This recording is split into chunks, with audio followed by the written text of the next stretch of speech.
ही किती वाईट गोष्ट आहे याचा तुम्हीच विचार करा की आज आपलं महाराष्ट्राचं हे जे गडदुर्ग आहे इतकं मोठं वैभव असताना सुद्धा आजकाल शाळा, कॉलेजेस, अकॅडमीज कुठं नेणं पसंत करतात? एकतर वर्षातनं एकच ट्रिप काढायची, ती पण करावी लागती म्हणून काढतात बरं का. ती पण फार काय आनंदानं काढत नाहीत की एक काढावी लागते बाबा, चला एकदा कुठेतरी न्यायचं वर्षातनं, चला. कसं बसं मॅनेजमेंट केलं, कसंही मॅनेजमेंट केलं तरी चालतं त्याचं. आणि दुसरी गोष्ट म्हणजे आजकाल नेता आहेत कुठं? अकलूजला सयाजीराजे वॉटर पार्क, नाहीतर लोणावळ्याचं ते आपलं इमॅजिका.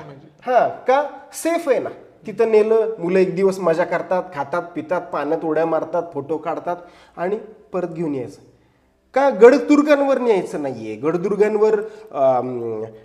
गडदुर्गांवर रिस्क आहे, उगं लागलं पडलं झडलं तर काय, नको, आपल्याला पॅरेंट्सला फेस करायचंय, नकोच हे करायला, त्याच्यापेक्षा आपलं सेफ झोनमध्ये आपण नेऊ, हाच विचार करतायत सगळे.